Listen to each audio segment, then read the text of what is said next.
Namun bila istilah iman dan Islam ini disebutkan sendiri-sendiri, ya, tidak bergandengan atau tidak berdekatan, seperti dalam beberapa ayat Al-Qur'anul Karim, maka Islam dan iman ini memiliki makna yang sama. Jadi kalau disebut Islam mencakup keyakinan batin sekaligus amal perbuatan. Begitu juga ketika disebut iman, maka dia adalah keyakinan di dalam hati dan juga amal perbuatan, ya. Seperti misalnya di surat Al-Anfal, Allah berfirman, innamal mu'minuna alladzina idza dzukirallahu wajilat qulubuhum wa idza tuliyat alaihim ayatuhu zadatuhum imana wa ala rabbihim yatawakkalun alladzina yuqimuna as-salata wa mimma razaqnahum yunfiqun ulaika humul mu'minuna haqqan lahum darajatun 'inda rabbihim wa maghfiratun wa rizqun karim. Ini dalam ayat ini Allah menjelaskan tentang orang-orang yang beriman, ciri-cirinya apa. Yang pertama kata Allah, sesungguhnya orang-orang beriman adalah apabila disebut nama Allah, idza dzukirallahu wajilat qulubuhum, bergetar hatinya. Wa idza tuliyat alaihim ayatuhu zadatuhum imana, jika dibacakan ayat-ayat Allah kepada mereka, bertambah iman mereka. Nah, ini adalah keyakinan di dalam hati atau amal hati istilahnya, al-a'malul qalbiyah, ya. Jadi keyakinan di dalam hati. Tetapi kemudian Allah menyebutkan alladzina yuqimuna shalah. Juga ciri orang beriman adalah yang menegakkan salat. Jadi ini adalah pelaksanaan rukun Islam. Wa mimma razaqnahum yunfiqun, dan juga menafkahkan sebagian, ya, menginfakkan sebagian apa yang telah kami rizkikan kepada mereka. Ulaika humul mu'minuna haqqan, mereka itulah orang mukmin yang sejati. Jadi di surat Al-Anfal ini contoh bahwa disebut iman tapi maknanya adalah iman dan Islam sekaligus, ya. Adapun iman dan Islam jika disebutkan bergandengan, selain di hadis ini juga disebutkan di surat Al-Hujurat, ya, ketika Allah berfirman tentang orang-orang Arab Badui, qalatil a'rabu amanna, orang-orang Arab Badui mengatakan amanna, kami telah beriman. Qul, katakan wahai Rasul kepada mereka, lam tu'minu, kalian belum beriman. Walakin qulu aslamna, tapi katakanlah kami telah Islam. Mengapa? Walamma yadkhulul imanu fi qulubikum, karena iman itu belum masuk ke dalam hati kalian. Jadi di dalam surat Al-Hujurat ini Allah Subhanahu wa taala menyebutkan istilah iman dan Islam sekaligus. Makanya maknanya berbeda. Ya, bahwa orang-orang Arab Badui mengatakan kami telah beriman. Kata Allah, belum, kalian belum beriman. Kalian baru Islam. Artinya apa di situ? Islam berarti di situ adalah ketundukan lahiriah. Ya, ikut sholat bersama Rasul mungkin. Tetapi keyakinan di dalam hati tentang siapa Allah, mengenal Allah dengan benar, mencintai Rasul dengan benar, itu belum masuk ke dalam hati mereka. Itulah yang Allah katakan, walamma yadkhulul imanu fi qulubikum, iman belum masuk ke dalam hati kalian. Gitu. Jadi bisa jadi pelaksanaan sholatnya, pelaksanaan ibadah-ibadahnya itu hanya rutinitas, ya, rutinitas saja tanpa jiwa, tanpa dasar keyakinan yang kuat. Itu kalau iman dan Islam disebutkan bersamaan di dalam satu pembicaraan, maka iman adalah keyakinan dan Islam adalah amal lahiriah, gitu ya. Sebagaimana di dalam hadis yang kedua ini. Kemudian ada sedikit koreksi dari informasi yang saya sampaikan yang lalu, yaitu dalam muqaddimah ceritanya Umar bin Khattab mengatakan bahwa Jibril datang fawadha'a kaffaihi ala fakhidhaihi. Jibril meletakkan kedua telapak tangannya ya di kedua pahanya. Memang redaksi hadisnya begitu. Meletakkan kedua tangannya di kedua telapak di kedua pahanya. Kemarin saya menjelaskan bahwa yang maksud pahanya di sini adalah paha Jibril sendiri. Ya, dan ini ada memang sebagian ulama yang berpendapat demikian, tetapi ternyata kita menemukan dalam riwayat Al-Imam An-Nasa'i. Jadi Imam Nasai meriwayatkan hadis ini juga. Beliau mengatakan fawadha'a kaffaihi ala rukbatain Nabi sallallahu alaihi wasallam, bahwa Jibril meletakkan kedua tangannya, kedua telapak tangannya di paha atau di lutut Rasulullah sallallahu alaihi wasallam. Nah, ini dalam riwayat Nasai ini jelas tidak ada kemungkinan yang lain ya. Jadi pendapat yang kuat bahwa Jibril alaihissalam meletakkan kedua tangannya pada saat bertanya kepada Rasul di kaki atau di paha Rasulullah sallallahu alaihi wasallam. Kemudian hari ini kita melanjutkan lanjutan hadis itu, yaitu tentang ihsan. Jadi ketika Rasul menjelaskan tentang iman, Jibril juga mengatakan sodaqta, engkau benar. Ini menunjukkan bahwa memang dia sudah tahu kan itu.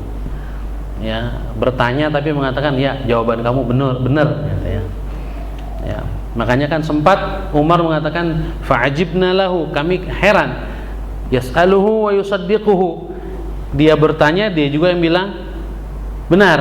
Nah, di samping keanehan sebelumnya, yaitu pakaiannya serba putih, sangat putih, rambutnya sangat hitam, ya tidak ada bekas perjalanan jauh, ya.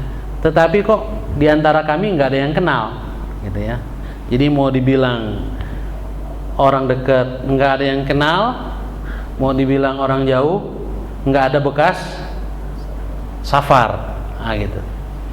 Nah, tapi kemudian keanehan itu terjawab di akhir, ternyata dia adalah Jibril alaihissalam. Nah, setelah menjelaskan iman itu, Jibril masih bertanya kepada Rasul, fa akhbirni anil ihsan. Ya, sampaikan kepadaku apa itu ihsan. Rasul menjawab, qala an ta'budallaha ka'annaka tarahu fa in lam takun tarahu fa innahu yaraka. Ya. Kata Rasul, ihsan adalah engkau beribadah kepada Allah seolah-olah engkau melihat Allah. Seolah-olah.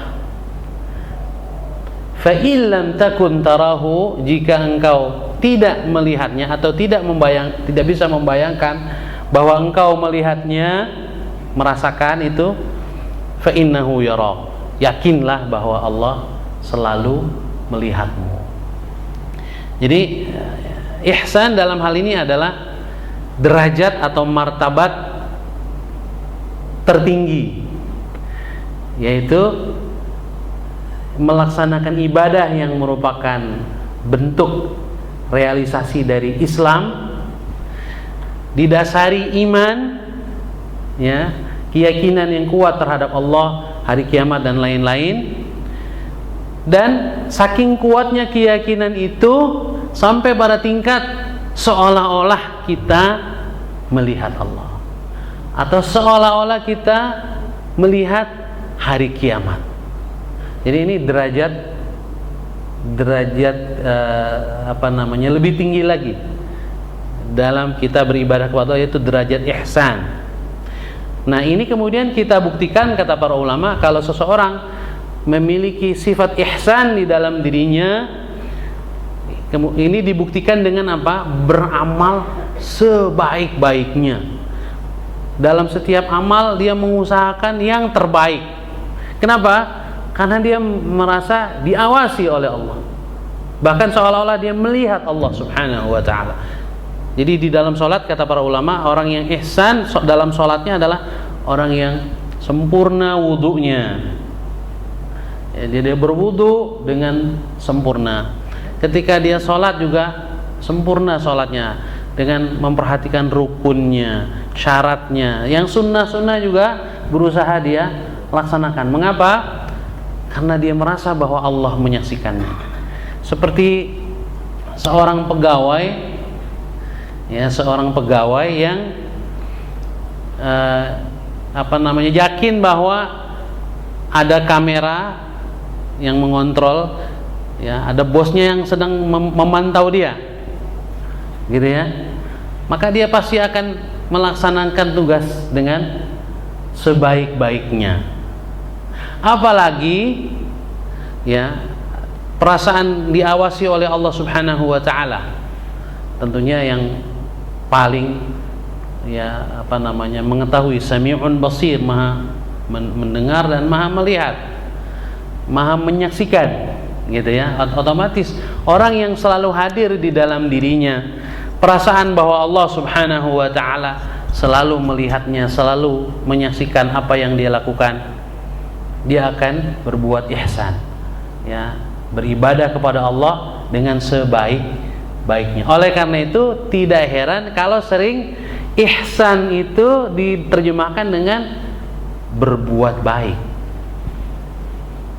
Artinya berbuat dengan sebaik-baiknya, gitu. Jadi ihsan dalam hadis ini menjelaskan tentang motif orang berbuat baik, yaitu karena dia merasa selalu diawasi oleh Allah. Nah, kata para ulama, perasaan selalu diawasi oleh Allah itu yang paling tinggi adalah kalau yang dominan adalah perasaan cinta kepada Allah. Jadi diawasi dan mencintai Allah Subhanahu wa ta'ala yang mengawasinya, sehingga dekat. Ada juga orang yang merasa diawasi oleh Allah, lahir dalam dirinya kemudian perasaan takut, tapi ini lebih rendah, Kemudian ada juga yang merasa diawasi oleh Allah lalu muncul dalam dirinya perasaan berharap rahmat Allah. Nah, seorang mukmin ini menggabungkan tiga-tiganya, Jadi dia mencintai Allah, takut kepada Allah, sekaligus berharap dengan rahmat Allah. Dan inilah yang diajarkan oleh surat Al-Fatihah yang setiap hari kita baca di setiap rakaat salat.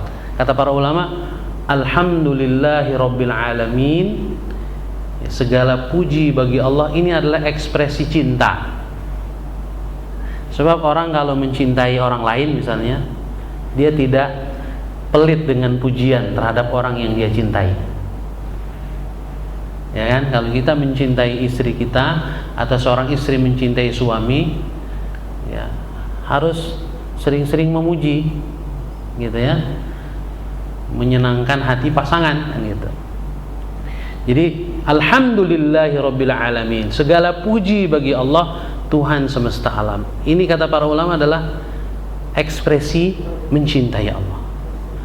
Ar-Rahmanir Rahim, Allah Maha Pengasih dan Maha Penyayang. Ini ekspresi atau tanda berharap terhadap rahmat Allah.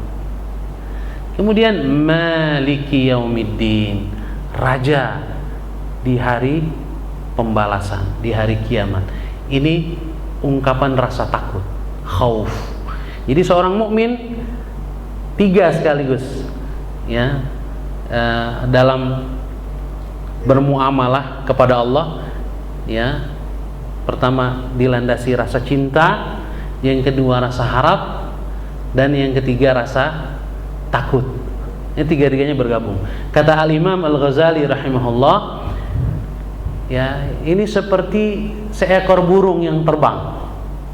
Jadi kepala burung itu ibaratnya adalah rasa cinta. Jadi burung itu ketika terbang, kepalanya, ya, yang memimpin dia untuk mengarahkan terbangnya kemana, itu ibaratnya adalah mahabbah. Sedangkan kedua sayapnya, sayap kiri dan sayap kanannya itu adalah rasa harap dan rasa takut. Jadi ibaratnya kata Imam Ghazali, seorang muslim yang berjalan menuju Allah itu seperti seekor burung yang terbang. Ya, dia sedang menuju Allah dengan rasa cinta kepada Allah, rasa harap dan sekaligus rasa takut ini bergabung jadi satu. Itulah, jadilah dia ihsan. Ya. Jadi ihsan dalam hadis ini berbicara tentang motif orang berbuat baik atau dasar, ya, mengapa orang berbuat baik. Adapun kemudian ihsan yang diartikan dengan berbuat baik, ini adalah hasilnya saja sebenarnya. Bukti bahwa dia selalu merasa diawasi oleh Allah adalah dengan dia berbuat baik, ya, berbuat baik dalam ibadahnya sebaik-baiknya maupun berbuat baik kepada sesama manusia, ya, sesama manusia. Ini jamaah sekalian tentang al-ihsan. Kemudian selanjutnya Jibril mengatakan, fa akhbirni 'anis sa'ah. Jadi setelah bertanya tentang Islam, iman dan ihsan, ya, Jibril bertanya tentang hari kiamat, kapan waktunya. Beritahukan kepadaku kapan hari kiamat, 'anis sa'ah. Rasul menjawab, kan ini jawabannya beda, ya. Kalau yang tentang Islam, iman dan ihsan, beliau menjawab dengan tegas dan yakin. Yang ketiga ditanya tentang as-sa'ah, kapan hari kiamat, Rasul menjawab, mal mas'ulu anha bi'a'lama minas sa'il. Yang ditanya tidak lebih tahu daripada yang bertanya. Jadi Rasul tidak tahu, ya. Artinya saya dan kamu sama-sama nggak tahu kalau tentang kapan hari kiamat. Nah, ini menunjukkan, kata para ulama, bahwa kapan persisnya hari kiamat itu hanya Allah yang tahu. Bahwa di dalam hadis disebutkan memang hari kiamat itu terjadi di hari Jumat. Ya, di dalam hadis-hadis sahih disebutkan. Tetapi Jumat kapan? Ya, bulan apa, tahun berapa, ini tidak ada yang tahu, hatta Rasulullah SAW, begitu juga Jibril tidak diberi pengetahuan, ya, tentang hari kiamat. Oleh karena itu, ini akidah yang penting, iman, keyakinan yang penting. Oleh karena itu, jika ada, ya, orang yang atau kelompok-kelompok yang mengklaim, yang mengaku tahu kapan hari kiamat atau memprediksi hari kiamat akan terjadi tahun sekian, ya, itu pasti tidak benar. Apalagi sampai ada filmnya, ya. 2012 ya, udah lewat. Jadi semua pengakuan atau analisa atau prediksi atau apapun namanya tentang kapan hari kiamat secara pasti itu tidak benar. Ya, yang mungkin dilakukan paling ya memprediksi.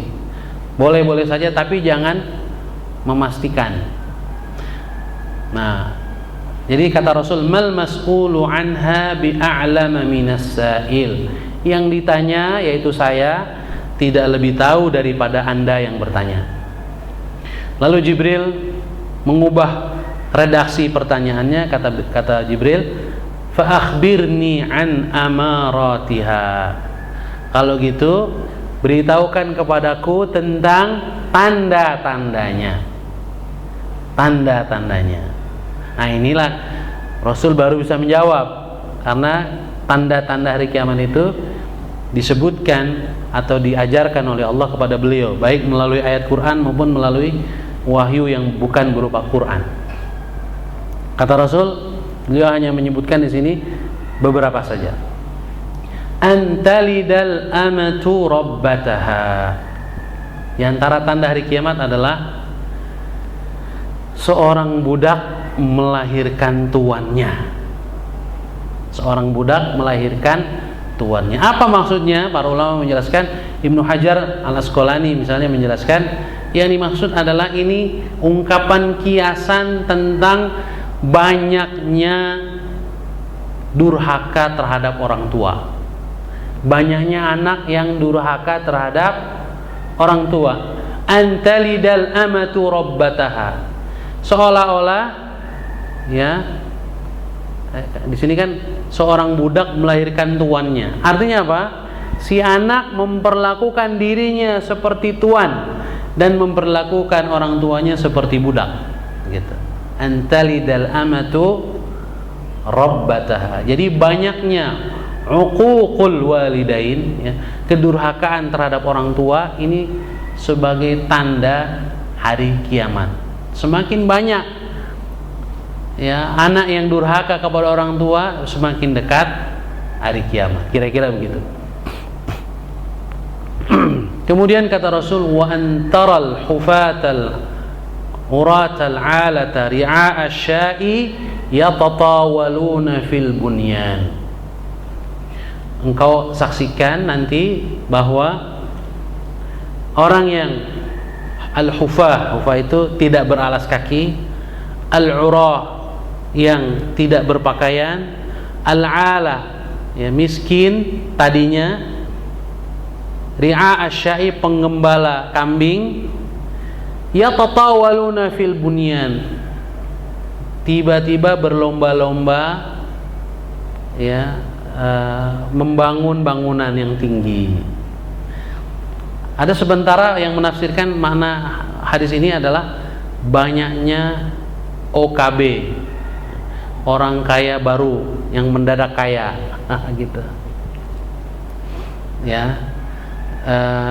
Atau juga ditafsirkan orang yang tadinya miskin lalu menjadi kaya, tapi karena tidak siap kaya, ya mungkin dengan cara yang tidak halal atau kebetulan atau apa, tiba-tiba menghabiskan kekayaannya untuk hal-hal yang mubazir. Jadi banyaknya kemubaziran, perhatian terhadap dunia materi lewat bangunan-bangunan tinggi menjulang ke langit. Ini salah satu tanda dekatnya hari kiamat. Dan di zaman kita inilah semakin banyak, ya kan? Bahkan salah satu menara mercusuar yang tertinggi di dunia itu adanya di Abu Dhabi, ya, di Uni Emirat Arab, Dubai. Nah, Dubai itu atau Uni Emirat Arab itu, ya, atau negara-negara teluk pada umumnya, mereka itu adalah ri'a asy-sya'i, sebenarnya penggembala kambing. Cuman karena kebetulan lalu tanahnya, ya, padang pasir di bawahnya banyak minyaknya, jadi kaya. Ini juga sebagian ulama menafsirkan demikian. Lalu bikinlah mereka gedung-gedung tinggi. Tapi fenomena gedung-gedung tinggi ini di seluruh dunia sekarang sudah ada, ya. Jadi kalau kita jalan ke Tamrin, ya kan, ke Sudirman, ya itulah yatatawaluna fil bunyan. Orang-orang berlomba-lomba bikin bangunan yang tinggi, ya. Ada menara kembar di Malaysia, ya kan. Lalu mungkin di negara Amerika ada apa gitu. Jadi fenomena banyaknya gedung-gedung pencakar langit ini salah satu tanda hari kiamat sebagaimana disebutkan oleh Rasulullah SAW. Nah, jadi secara umum kata para ulama, hari kiamat itu tanda-tandanya adalah terbaliknya nilai-nilai moral dan nilai-nilai akhlak. Ya, yang tadinya harusnya seorang anak birrul walidain, ya, berbakti kepada kedua orang tuanya, malah yang terjadi banyak uququl walidain, ya, durhaka terhadap orang tua. Di dalam sebuah hadis disebutkan, rugilah, ya, raghima anfu rajulin adraka indahul abawahu, ya, al-kibara falam yudkhilahul jannah. Rugilah orang yang mendapati kedua orang tuanya atau salah satunya sudah tua tapi tidak membuat si anak masuk surga. Artinya apa? Di masa tua orang tuanya dia tidak berbakti. Padahal justru ketika orang tua kita dalam usia lanjut, maka sebenarnya itu peluang yang Allah berikan kepada si anak untuk masuk surga dengan berbakti kepada orang tuanya. Dalam keadaan orang tuanya sudah lemah fisiknya, sudah tidak bisa melakukan banyak hal, bahkan mungkin sudah perlu banyak bantuan. Nah, ini peluang bagi anak-anaknya untuk masuk surga, kata Rasul. Maka rugi seorang anak yang pada saat orang tuanya seperti itu dia tidak masuk surga. Ya, nah sekarang fenomena banyaknya panti jompo, ya, tempat penitipan orang tua yang sudah jompo, itu juga salah satu tanda, ya, hari kiamat. Ya, jadi sang anak lebih memilih menempatkan orang tuanya di panti jompo daripada mengurus sendiri. Nah, ini jangan sampai kita sebagai seorang muslim seperti itu, ya. Allah Subhanahu wa taala menjadikan kita memiliki iman yang harus kita buktikan, salah satunya dengan, ya, berbakti kepada kedua orang tua kita, terutama ketika orang tua kita sudah berusia lanjut. Itu peluang bagi kita untuk masuk surga. Ini mungkin jamaah sekalian yang dirahmati oleh Allah Subhanahu wa taala, hadis kedua ini yang kemudian di akhirnya Umar bin Khattab mengatakan, "Tsumman talaqa." Orang ini setelah bertanya tentang Islam, iman, ihsan, tanda-tanda hari kiamat, "Tsumman talaqa." Kemudian orang ini pergi. "Falabithtu maliyan," kata Umar, kemudian aku, ya, tinggal selama beberapa waktu. Disebutkan selama kurang lebih 3 hari. Jadi 3 hari kemudian baru kemudian Rasul mengatakan, "Ya Umar, atadri manis sa'il?" Tahukah kamu wahai Umar siapa yang tadinya bertanya itu? Qal, Umar berkata, "Allahu wa rasuluhu a'lam." Allah dan Rasulnya lebih mengetahui. Kata Rasul, "Fa innahu Jibril." Dia adalah Jibril alaihissalam. "Atakum," datang kepada kalian, "yu'allimukum dinakum," untuk mengajarkan agama, prinsip-prinsip agama kalian. Ada beberapa hikmah lain yang bisa kita ambil dari hadis ini. Di antaranya adalah tahsinus thiyabi wal hay'ati wan nazafati 'inda ad-dukhuli 'ala al-fudala. Dianjurkan bagi kita untuk berpakaian baik, bersih ketika ingin menemui orang-orang yang mulia. Ini dicontohkan oleh Jibril. Jadi karena ingin menemui Rasulullah sallallahu alaihi wasallam, seorang yang mulia, yang terhormat, mulia di sisi Allah, mulia juga di hadapan para sahabat, maka Jibril datang dengan pakaian putih yang bersih. Ini juga mengajarkan kepada kita kalau kita ingin menemui orang-orang yang kita hormati, menemui orang tua kita, ayah ibu kita, menemui mungkin tokoh masyarakat, ya, menemui seorang yang berilmu atau seorang yang punya kedudukan tinggi, dianjurkan, disunahkan berdasarkan hadis ini untuk kita berpenampilan baik, ya, berpakaian baik dan rapi, bersih, ya. Itu hikmah yang pertama. Yang kedua, dari Jibril datang kemudian mendekat kepada Rasul. Jadi kan mengajarkan kepada kita adab bertanya, yaitu kalau bertanya mendekatlah kepada orang yang akan kita tanya. Jadi jangan bertanya dari jauh, apalagi sambil teriak, "Woi, gimana?" Itu.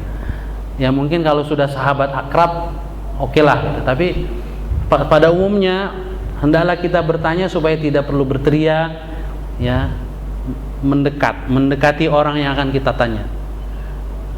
Karena kita yang perlu. Jadi misalnya kalau kita sedang naik motor atau naik mobil, lalu ingin bertanya kepada orang mana arah yang benar, yang lebih baik adalah kita turun dari kendaraan kita. Ya, kalau kita naik mobil mungkin kita, kalau misalnya berdua mungkin ya ada supir, ada kita di sampingnya, maka mungkin supir tetap di tempatnya, kita yang turun, buka pintu turun, mungkin bertanya kepada tukang warung atau apa, siapapun yang hendak kita tanya, kita dekati. Jadi ini lebih beradab, lebih menunjukkan kesopanan daripada bertanya sambil tetap berada di mobil, cuma buka kaca jendela ya, Pak, ambil teriak lagi, jalan ini kemana? Gitu ya. Ini mungkin tidak kurang baik ya, dan Jibril mencontohkan bahwa beliau ketika bertanya kepada Rasulullah SAW mendekat sampai betul-betul dekat, bahkan digambarkan di situ lututnya bertemu dengan lutut Rasulullah Sallallahu Alaihi Wasallam. Kemudian hikmah yang berikutnya adalah bahwa boleh seseorang itu bertanya meskipun dia sudah tahu jawabannya, boleh bertanya untuk menjadi sarana belajar bagi orang lain. Ya, jadi misalnya kita sudah tahu jawabannya, tapi kita tetap bertanya agar guru kita menjelaskan sehingga yang lain faham atau jadi lebih faham, dan kita sendiri menjadi lebih paham juga. Jadi boleh bertanya meskipun sudah tahu jawabannya, boleh, asal dengan niat baik, yaitu membantu orang lain untuk dapat ilmu. Yang tidak boleh adalah bertanya untuk ngetes, padahal bukan di waktu ujian. Gitu ya. Jadi jangan bertanya untuk ngetes ustadz, jangan. Ustadznya saya mau tes gitu ya. Jadi atau bertanya untuk ketika yang jawab keliru, dia menyerangnya. Dia bertanya dengan harapan mudah-mudahan dia salah jawabannya. Kalau salah, saya hantam dia. Itu jangan. Itu namanya liyukabiro al-fuqaha, untuk menunjukkan bahwa dia lebih hebat dari orang yang dia tanya. Itu tidak boleh. Tetapi kita boleh bertanya meskipun kita sudah tahu, dalam rangka menjadi sarana untuk orang lain belajar, gitu ya. Mungkin kalau kita yang langsung menjelaskan, kita kurang bisa atau kurang dihargai. Tetapi kalau ustadz yang menjelaskan, mungkin bisa lebih didengar, boleh. Kemudian hikmah yang berikutnya adalah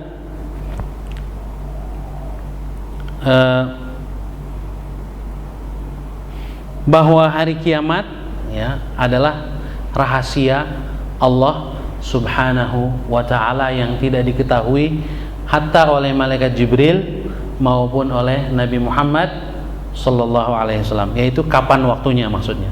Akan tetapi Allah Subhanahu wa ta'ala menginformasikan kepada kita melalui Al-Qur'an dan juga hadis tentang tanda-tandanya agar kita mempersiapkan diri. Jadi tidak diketahuinya secara pasti kapan hari kiamat. Itu agar kita siap-siap, selalu siap-siap, selalu beramal soleh. Sebagaimana kita tidak tahu kapan kita meninggal, ya. Supaya apa? Supaya kita selalu siap. Ya. Makanya dalam hadis lain ketika Rasul ditanya, "Ya Rasulullah, kapan hari kiamat?" Kata Rasul, "Madza a'dadta laha?" Apa yang telah engkau siapkan? Itu yang lebih penting. Karena kalau tanya kapan waktunya, nggak ada yang tahu. Jadi kita lebih penting untuk mempersiapkan diri menghadapinya dan menghadapi kehidupan sesudah hari kiamat itu. Berikutnya adalah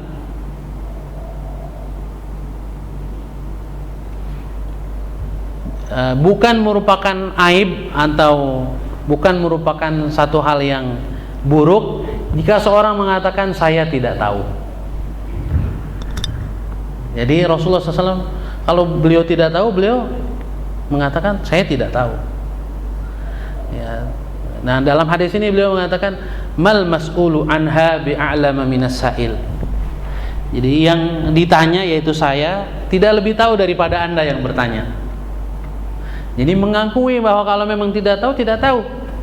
Rasulullah SAW dalam hal ini tidak sok tahu atau menjawab dengan jawaban yang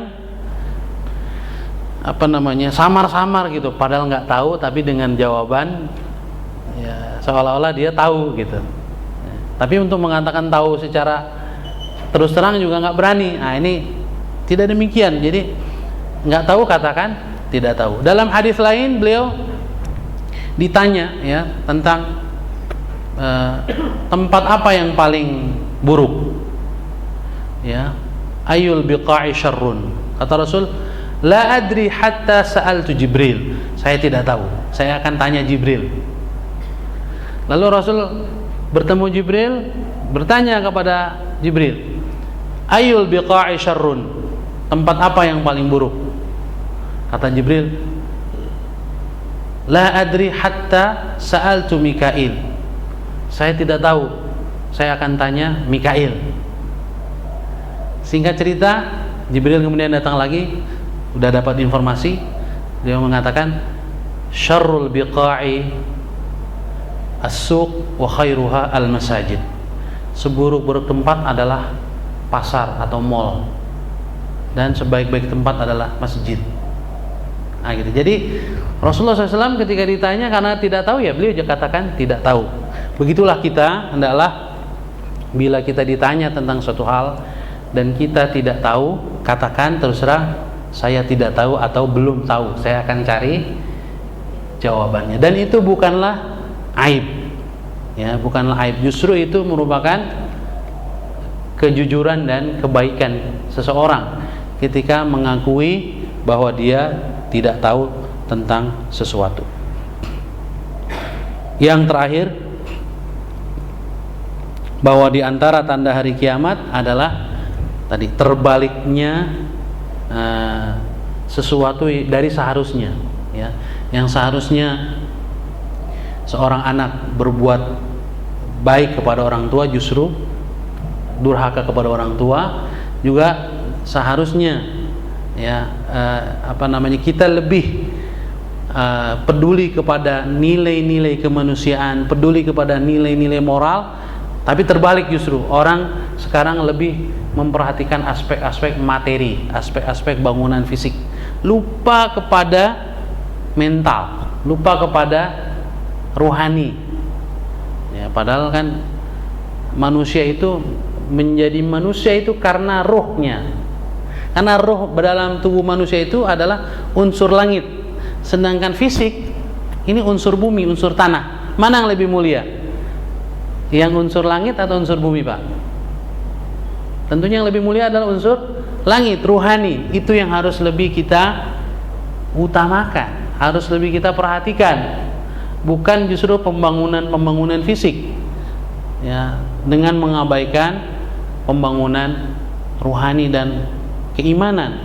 Ya, oleh karena itu, ya, sebenarnya founding father bangsa Indonesia juga sudah jelas itu tercermin dalam lagu kebangsaan kita, ya, bangunlah jiwanya dulu baru bangunlah badannya, nggak bangunlah badan dulu baru bangun jiwa. Jadi bangunlah jiwanya, bangunlah badannya. Jadi jiwa dulu, ruhani dulu untuk kita benahi. Nah, di sini di antara tanda-tanda hari kiamat adalah manusia atau orang banyak lebih sering memperhatikan fisik, yatatawaluna fil bunyan, lebih banyak membangun gedung-gedung, membangun prasarana dan sarana fisik, tapi melupakan pembangunan iman, pembangunan mental spiritual. Demikian jamaah sekalian yang dirahmati oleh Allah Subhanahu wa taala, kurang lebih yang bisa kita bahas tentang hadis kedua, yaitu hadis Jibril alaihissalam yang berbicara tentang Islam, iman, ihsan, ya, kemudian tanda-tanda hari kiamat. Semoga bermanfaat. Lebih kurangnya saya mohon maaf. Aqulu qouli hadza wa astaghfirullah taala li wa lakum. Alhamdulillah, kita sudah mendapatkan di hadis yang kedua dari hadis An-Nawawiyah, sudah lengkap, dan insyaallah kita lanjutkan pada hadis yang berikutnya di kesempatan yang akan datang. Tapi kita masih punya waktu, kita kita belum juga belum tiba, kita mungkin nanti perlu selisih 3-4 menit gitu ya sebelum kita sholat. Ada yang mungkin perlu ditanyakan, dikomentari atau ditanyakan supaya orang lebih tahu gitu. Ya, asal jangan ngetes boleh. Silakan. Ada yang mau bertanya? Silakan Bapak. Insyaallah. Assalamualaikum warahmatullahi wabarakatuh. Waalaikumsalam warahmatullahi wabarakatuh. Saya tanyakan tentang Islam beramal. Dia beramal seolah-olah dia melihat Allah. Kedua, seolah dia diawasi oleh Allah. Saya tanyakan bagaimana dia membayangkan Allah itu tidak bisa dibayangkan, itu bisa seolah-olah lain daripada yang lain. Bagaimana caranya dia beramal seolah-olah dia melihat Allah? Ya.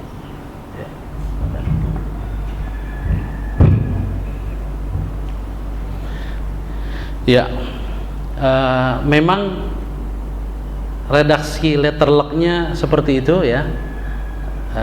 Al-ihsan an ta'budallaha ka'annaka tarahu. Ihsan adalah engkau beribadah kepada Allah seolah-olah engkau melihatnya. Memang kita belum menjelaskan secara lebih detail. Para ulama mengatakan yang dimaksud dengan seolah-olah engkau melihatnya adalah seolah-olah kekuasaannya, keagungannya itu ya hadir dalam dirimu. Atau dijelaskan di dalam hadis lain, yaitu engkau melihat akhirat. Membayangkan akhirat itu berarti maknanya kita seolah-olah melihat Allah. Jadi dalam sebuah hadis, meskipun hadis ini secara sanad dhaif, tapi dia bisa menjadi salah satu pilihan penjelasan. Jadi ada seorang sahabat namanya Harith atau Al-Harithah. Satu pagi bertemu dengan Rasul, lalu Rasul bertanya kepada sahabat ini, "Kaifa asbahta ya Harith?" Bagaimana kabarmu pagi ini? Kata Harith, "Asbahtu mu'minan haqqan." Pagi ini aku benar-benar beriman. Rasul kaget juga ya mendengar jawaban itu. Yakin betul. Pagi ini aku, ya Rasulullah, benar-benar beriman. Kata Rasul, "Unzur madza taqul." Perhatikan omonganmu itu wahai Haris. "Fa inna likulli syai'in haqiqah." Karena segala sesuatu itu punya hakikat, punya esensi. "Fama haqiqatu imanik?" Apa hakikat iman kamu sehingga kamu berani mengatakan pagi ini aku betul-betul beriman? Kata Haris, "Azma'tu nahari wa ashartu layli hatta ka'anni anzuru ila 'arsy rabbi barizan wa ka'anni anzuru ila ahli al-jannati yatazawaruna fiha wa ka'anni anzuru ila ahli an-nari yatadaghawna fiha." Atau kama qala radhiyallahu anhu. Jadi kata beliau, mengapa saya berani mengatakan saya beriman? Saya sering puasa, saya sering bangun malam, qiyamul lail, salat malam, dan hal itu menghasilkan seolah-olah saya melihat arasy Tuhan saya, arasy Allah subhanahu wa ta'ala terbayang, dan seolah-olah saya menyaksikan penduduk surga yang saling berziarah sesama mereka, berbahagia, saling berkunjung di antara mereka, dan seolah-olah saya menyaksikan penduduk neraka yang berteriak-teriak menghadapi siksaan yang dahsyat. Nah ini, ketika mendengar jawaban ini, kata Rasul, "Arafta ya Harith, engkau sudah tahu wahai Haris, itulah memang esensi iman, falzam, pegang terus." Jadi selalu ingat kepada hari akhirat ya, dan selalu mentadaburi ayat-ayat Quran yang bicara tentang akhirat, tentang surga dan neraka, penggambarannya itu diantara makna ka'annaka tarahu. Memang mustahil kita yang dimaksud melihat Allah itu melihat zat Allah, karena zat Allah mustahil bisa kita bayangkan seperti apa. Kata para ulama, semua yang terbayang, ya, yang terbersit dalam benakmu, dalam pikiranmu, maka Allah tidak seperti itu. Walam yakul lahu kufuwan ahad. Ya, tidak ada yang bisa seperti Allah apapun. Ya, jadi Allah tidak bisa kita bayangkan. Ya, jadi yang dimaksud dengan melihat Allah seolah-olah melihat Allah menghadirkan hari akhirat, ya, menghadirkan hari akhirat, rindu kepada surga dan berdoa agar terhindar dari neraka, ya, rindu bertemu dengan Rasulullah Sallallahu Alaihi Wasallam, rindu berkumpul dengan para sahabat Rasul. Itu semua adalah bagian dari ka'annaka tarahu. Ya, wallahu alam bissawab. Ada yang lain? Ya. Masih menyambung pertanyaan, kadang-kadang di dalam pikiran kita, karena kita ada rasa muraqabah Allah mengawasi, terbayang bahwasanya Allah duduk di arsy-Nya, di kerajaan istilahnya, seolah seperti seorang manusia. Itu Terbersit. Ya. tapi karena dia ingin merasakan suatu perasaan terawasi dari saya. Ya. Itu kadang-kadang rasa berdosa juga, karena mustahil rasanya kita membayangkan zat Allah. Ya. Bagaimana rasanya hadir dari zat ini? Ya, memang hadis tentang ihsan ini dia harus dibingkai dengan ilmu tentang iman, ya, iman kepada Allah, iman kepada wujud Allah, kepada sifat-sifat Allah, ya, kepada tauhid. Jadi tidak bisa lepas. Jadi kalau kita katakan pembahasan tentang ihsan ini adalah pembahasan tentang tasawuf, ya. Orang sekarang mungkin lebih menyebutnya sebagai tasawuf, ya. Nah, tasawuf itu harus dibingkai dengan fikih, dengan ilmu fikih, ilmu akidah yang benar.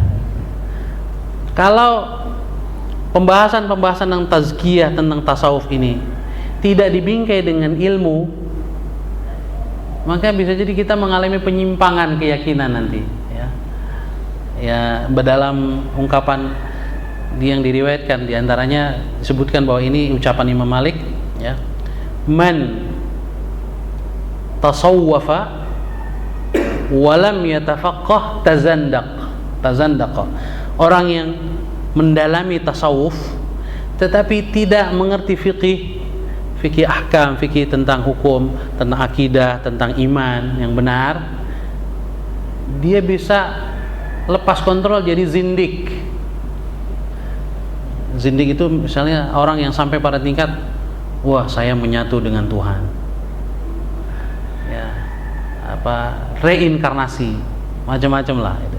Nah, ini keyakinan akhirnya bertentangan dengan ajaran Islam. Jadi bisa jadi dia mendalami tasawuf tapi konsep ketuhanannya ngambil dari agama lain, ya, dari Hindu, Buddha, ya, animisme, sinkritisme, macam-macam gitu, ya.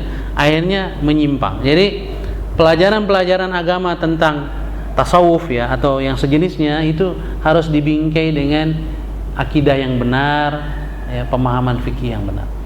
Nah, secara umum tentang sifat-sifat Allah ini kata para ulama kita imani, adapun kaifiyat hakikatnya kita nggak tahu. Makanya dalam riwayat disebutkan tafakkaru fi khalqillah. Yang harus kita pikirkan kalau kita mau bayangkan adalah ciptaan Allah. Wala tafakkaru fi dzatillah. Jangan berpikir tentang zat Allah, sebab nggak nyampe. Sesuatu yang gaib, dan Allah adalah yang paling gaib, ya.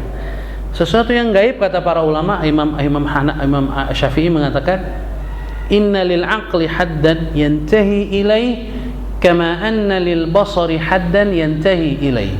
Ya. Sesuatu yang gaib itu akal kita terbatas untuk memahaminya. Jadi akal itu punya batasan sebagaimana penglihatan kita punya batasan. Penglihatan kita, mata kita kan ada jarak pandang ya, yang terbatas. Ya, kita berdiri di pinggir pantai kan, kita lihat ke laut, ya, laut dengan langit bertemu, ya kan? Apakah bertemu sebetulnya? Samperin aja kan gitu, kan nggak pernah ketemu itu.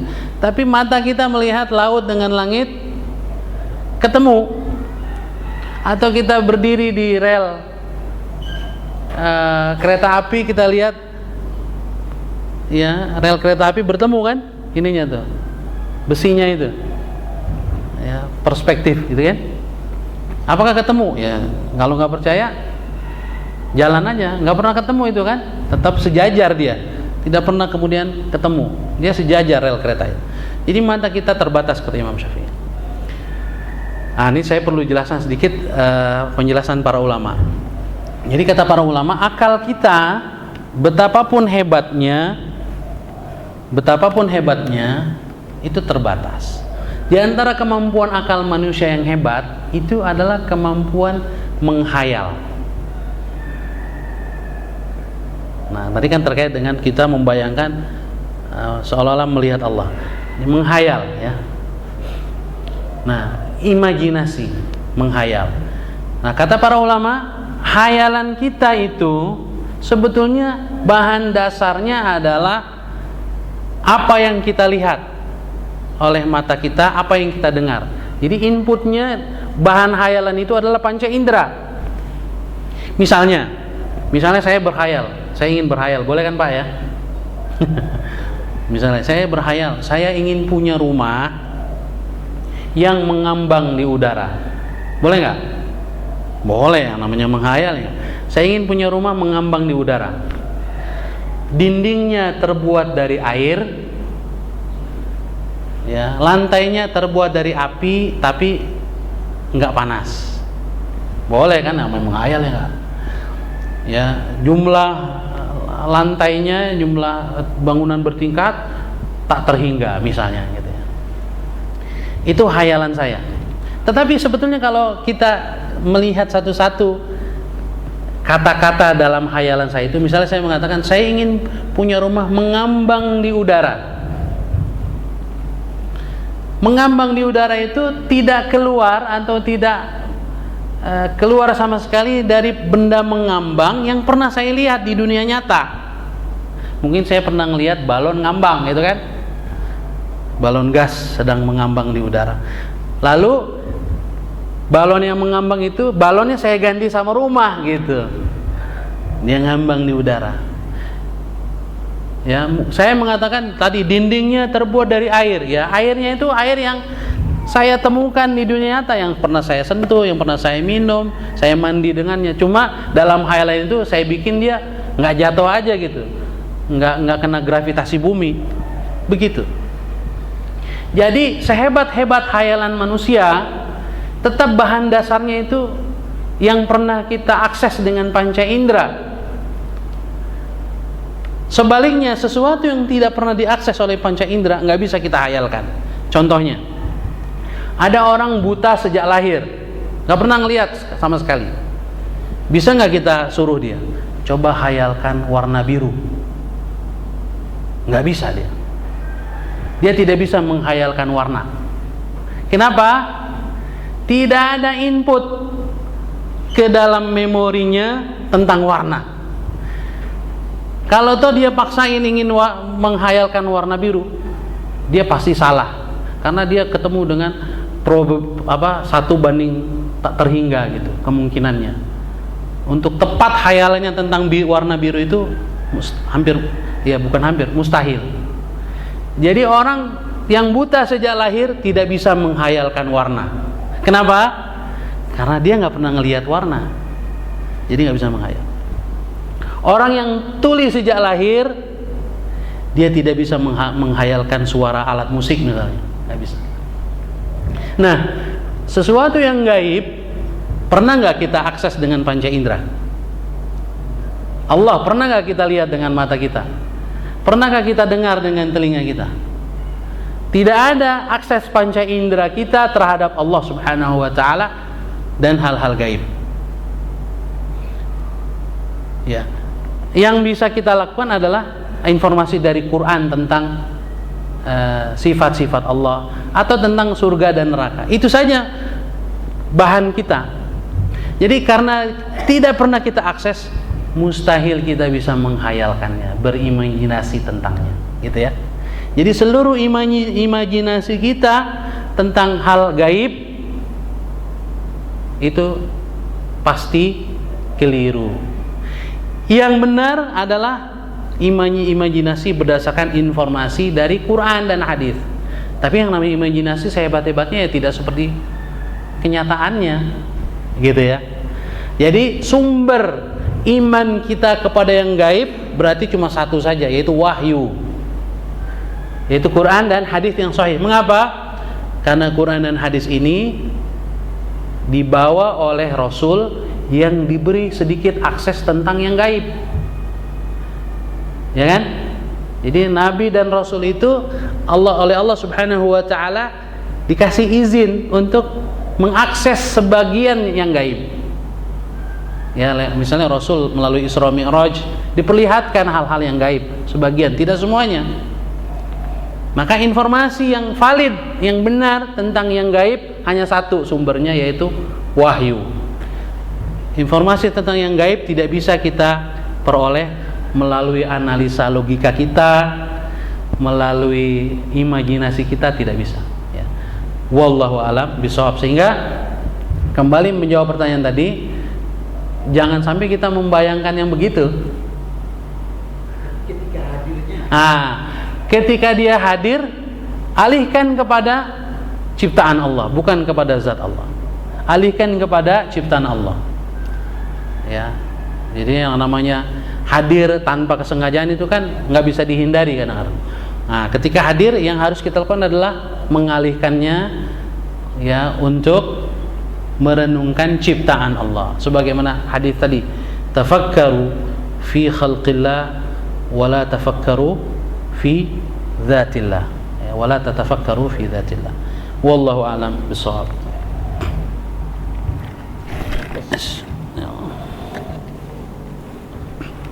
Alhamdulillah kita sudah menyelesaikan seluruh kajian kita. Kemudian kita bisa mengambil banyak manfaat, baik manfaat keilmuan maupun keimanan buat kita.